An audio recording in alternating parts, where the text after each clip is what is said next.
Welcome ladies and gentlemen to a brand new video, and welcome to Theorycraft Games' brand new title, SUPERVIVE. If you like the look of the game, I will be giving away 20 keys for instant access to play. All you need to do is head across to my Twitter, follow, and like the tweet SUPERVIVE, and I will be randomly DMing the winners before the next playtest starts on June 27th. The game is currently in an alpha state, so expect changes each patch. In this video I am going to go over all the basics that you need to know in order to gain a head start on your opponent as you jump into the game's Battle Royale mode. There are currently two variations of this mode, duos and squads. The footage which we are going to look over is that of the duos mode, but the same basics will apply to the squads mode also. After choosing your character from a roster of different hunters, you are greeted with a list of all the squads you will be facing, with a hype squad front and centre, which is basically the best squad due to the number of kills, lack of deaths and number of wins. You can also see the game's random event named Storm Shift on this screen. In this instance it is soul powers, meaning you land from the start with a specific power. So, where are we dropping, boys?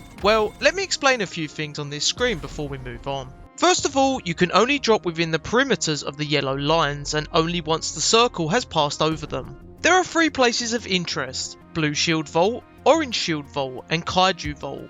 Personally, I would recommend one of the two shield vaults over the Kaiju Vault, as the shields can be super important. Each area has a different variation of loot on the map, which can be attained via the chests on the floor. I would highly recommend Academy over here.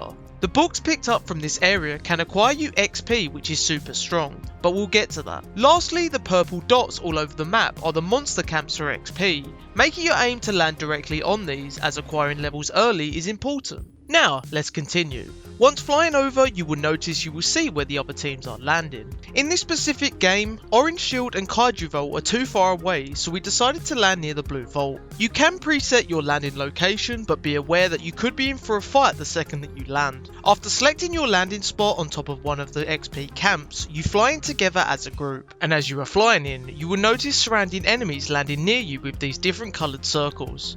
Once you've landed, focus on killing the camp to gain levels as soon as possible. If you gain a level advantage over nearby players, it is a good avenue to fight. Now, I'm going to pause it again quickly just to explain a few things with the game's UI. Starting from left to right, we have gold gained, which can be dropped partially using left click or fully dropped using the right click. Next, we have the equipment. Equipment is dropped from monster camps primarily. The shield represents your armour, whilst the following two represent your chosen picked up equipment, and the final slot is always for boots. This equipment can be levelled up, either by gems acquired from killing other players, or picking up several of the same item until it levels up in rarity. We now have the abilities. They can be upgraded into a level 1 state by clicking the chosen key, and once unlocked, holding Alt and clicking will level them up higher. Your ultimate is only available at level 5. And finally, we have powers and items. Powers are primarily obtained through vaults and give both passive and active abilities to further enhance your hunter. In this instance, we have started with a UAV blocker, a passive skill obtained because of the previously mentioned storm surge. Items primarily consist of your food in the number 1 slot, which is used to heal HP back in fights, as well as other multiple pickups obtained from monsters also.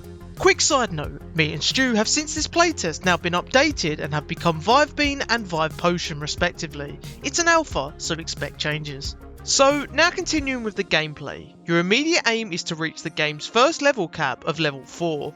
You can break this level cap early on and gain level 5 and ultimate advantage over other players by fighting other teams early and killing them to obtain XP. Which is what we decide to do, as we previously had information of the team landing to the east of us. Now, fighting as a coordinated team of 2 is very important, and I'm going to show you how a simple misplay can cause your death. As the fight begins in a back and forth trade of abilities, eventually me and my partner end up being split apart by a fence. This causes him to be unable to help me with shots from long distance. They eventually capitalise on this, knowing that they are now in a 2v1 situation, and I swiftly meet my end. But worry not, a death to a teammate isn't the end of the journey, far from it actually. With my teammates still alive, we now begin the adventure to revive me.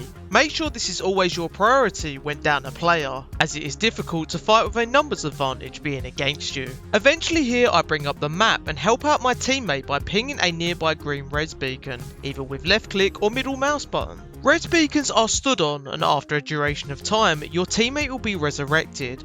Every player becomes aware of your attempts, so it might not be plain sailing if a team sees the opportunity to strike nearby. You can prevent a player rezzing by also standing on the beacon.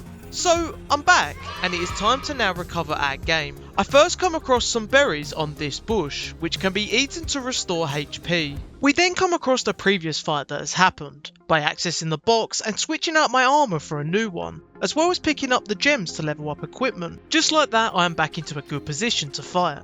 And the timing is perfect. The res beacon I was just brought back at is now being used again, so off we go to pressure it. Although we arrived too late to prevent the enemy from rezzing his teammates, I managed to be able to catch one. By hitting the void with my right click ability while he deployed his glider, as you can see here, he gets spiked, meaning that he is knocked downwards and stunned for a duration. This is especially good to hit when an enemy is flying over the vast chasm, as it instantly kills. As his teammate heads towards the train, I go off to try and chase him, before deciding not to pursue as my teammate didn't make the train in time. And this is where I want to explain to you about bonfires. Situated all across the map via this icon, these are very important strategical strongholds. Capturing a bonfire first of all will give you vision on the surrounding area around the camp, as well as heal you fully. Next we have a cooking station, which is used to turn raw meat into stew, restoring more HP every time that you eat. An anvil is always alongside it, which allows you to repair your armour for a gold fee. You can also box up the bonfire by standing on these boxes. It costs gold, but allows you to take one with you in your items and redeploy it wherever you may need it. The final use of a bonfire, however, was useful here in this game. Once a bonfire is captured, by pressing B on your keyboard, you can teleport to the bonfire and regroup with your teammate, which my teammate does. Now back together as a team, from here on we farm camps to gain meat and upgrade our equipment. A key factor we are waiting for here is the game's day and night cycle. As you can see here, it is currently night time. Phantom camps spawn, which are enemies that are above the current level cap and give you an opportunity to reach level 5 preemptively, and as the night turns into day, an important game shift happens. The level 4 restriction lifts, allowing you to now reach level 6 as a maximum level. If you are unable to gain XP from killing ghouls or other players before this time, this will be the first time you'll be able to unlock your ultimate. Now, whilst traversing through the map, you will find many unique monsters, like this loot chicken here, which drops a power and a key for chests, or repairable res beacons if you have the gold to spend and are down a teammate. We eventually arrive at our intended destination, one of the game's many shops. Shops sell a multitude of items, consumables such as food, phoenix kits and jump pads, backpacks which increase the amount of consumables you can carry, special unique powers, and lastly and honestly the most important item, shields. Always try your best to head towards a shop if you are carrying only a grey shield, as these higher versions make a huge difference to the outcome of your fights. Now, with most of the basics and general pathing out of the way, it is time to discuss the flow of the game's combat mechanics. With a respawn beacon going off nearby, knowing that it is a guaranteed 2 versus 1, I charge in and eventually manage to land a spike over the abyss, instantly killing as I previously mentioned. But we are not the only ones who have been drawn towards the beacon, and this is rule 1 of any Battle Royale, always expect a third party. The plan here is to allow my partner, who is primarily a long range fighter, to land some shots on the enemy, at which point I will force engage on them. And the engage is good. I am able to land a ton of damage down before unfortunately getting caught in Void's ultimate, which is a death sentence. Now begins the process of trying to keep me alive. When you originally go down, you turn into what is called a wisp form. Whilst in this form, you are able to be resurrected if an ally stands on you for a duration of time. The same applies to enemies you have killed. By standing on their wisp, you eliminate their possibility of being revived quicker, so it is in your best interest to stomp this out as quick as possible. Remember when I said about third partying? Well, after just fighting twice in a row, another challenger has arrived. My teammate lands a great shot to spike the void again out of the game, after which I prioritise healing using my number 1 key for me as I wait again for an opportunity to engage. I also need to address the lack of shielding that I have, and these armor repair pickups which drop when an enemy has been killed are perfect here. Seeing an opportunity to gap close without needing to use my ultimate, I go in and can instead use my ultimate for aggressive purposes. Not every fight will go as planned, and it is this kind of split decision making that can decide a won or lost fight. Time for you to recover again. You can smart loot the boxes, which will switch out your broken shield for an unbroken one at the same or higher rarity, as well as replacing your food lost with theirs. Now, let me introduce you to the game's boss souls, which there are 2 of in every single match and can be viewed in the top right corner of the screen. They each have their own powerful effect once killed, and in this instance, the one we are taking is Damage Soul, which, as the name suggests, gives you more damage. Killing the purple gems around them is your starting point, before finishing it off once it is no longer immune. Once it is slain, you can collect the soul from the floor here, at which point you must get out of the area, as standing in the circular area of doom that spreads will deplete your HP fast. A quick tip regarding this is you might want to collect everything you need in the area before claiming the soul. With the damaged soul now acquired, fighting other players is now highly in our favour. Coming across 2 teams fighting, do your best to focus on a player who has split off from their teammate and isolate them to make the odds in your favour, as I do here. Despite her best efforts to run, the Shrike falls and we claim a team wipe as her teammate is slain by the other team. With no idea where they may have gone, this is where these nearby UAV dishes come into action. Once activated, they display where teams roughly are via these red patchy question mark areas, viewable on either the minimap or the main map by pressing M. Always remember though, teamwork is key. As I look to fight the team to the north of me, I realise my partner isn't quite with me, and rather than trying to take a 2v1 which I'm likely to lose, I back away towards my partner to regroup. And as a result, we win the fight. After a quick visit to a nearby chest that can be opened from a key item that was picked up off of a body, you can obtain 1 blue shield and 1 green shield if needed. Now, I know I keep stressing the word teamwork, but let's look at a similar team fight but with 2 people playing as individuals. An enemy comes out of nowhere, far too ahead of his teammate who is following behind. It allows us to deal with them one by one, as Shiv's range is too short to help out her teammate by this distance. By the time she is able to gap close, her teammate is already completely out of the fight, and just like that, they are both dead in an instant. In all of this constant fighting, we haven't even realised the game has already whittled down to only 2 other remaining squads. I mean, looking back, I haven't even levelled up my left shift or my backpack, so make sure— What an idiot! Oh, what a loser! Okay, thanks for that, Will. Anyway, by listening to the in-game audio, we can hear that a fight is breaking out between the 2 remaining teams to the right of us. It's time to implement the third-party strategy again, solo out the individual targets.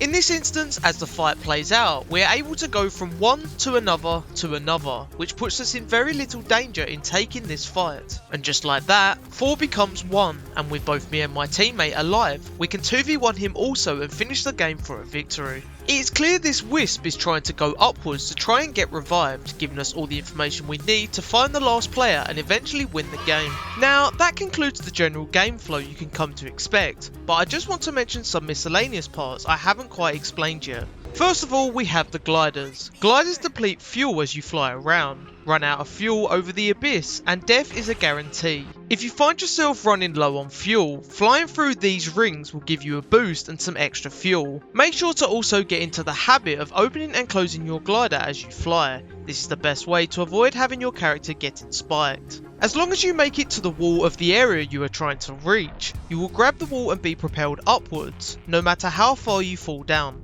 Second of all, we have the vaults. Vaults contain armors, powers, and sometimes a cluster of gems. To unlock the vault, one player must directly stand in front of the vault and press F to initiate the vault's minigame. It's time to test how good your reactions are. Stopping the line in the green area will deal a chunk of damage to the vault. Meanwhile, your teammate is tasked with destroying the 2 red beacons that pop up to aid their ability to open it, as well as making sure to defend you from the oncoming electric balls that spawn. Like with boss souls and beacons, people can see on the map when you are trying to open a vault via a percentage meter, so always expect company. Next up, we have the game's most wanted pickup. This crown begins to spawn during the later stages of the game and allows you to fully res all dead teammates. Once obtained, a 2-minute timer starts above your head and you become permanently visible on the map via a dark red crown. If you manage to full kill an enemy whilst holding the most wanted, the timer drops by a full minute. Holding areas where you can spike enemies is best for this. After the 2 minutes have elapsed, your teammates will respawn in a similar HP state to resin at the beacon. Long story short, crowns are super useful in endgame situations where resin at beacons is no longer an option. And just like in this clip, you can go from likely losing a game to winning it in an instant. Fourthly, let's speak on the game's traversal mechanics for navigating the different areas of the map. There are two lines on the side of any terrain, white which indicates that you can climb it, and red when you cannot. You can bypass reaching higher red terrain via the game's jump pads, environmental effects, or well, just plain brawl. Lastly, I want to speak about the town. In this area of the map, the town is a safe zone during day, and fighting inside its walls will result in the guards killing you and will obstruct you from re-entering for 2.5 minutes. No fighting.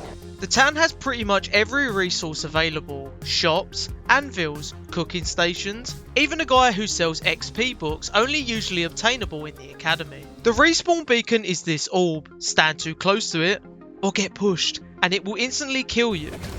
Yeah! At night time, the town becomes lawless as the guards will disappear, so make sure you are only fighting here when the sun goes down. After just over 15 minutes of your time, you are finally up to scratch on all the basics you will need to gain a head start on the competition. If you found this video helpful, please don't hesitate to like and subscribe to my channel for future videos. If you like the look of the game and want to try it out, you can sign up via my referral link in the description to increase your chances to play. Thank you for watching, I'm Enkindle, and I'm out.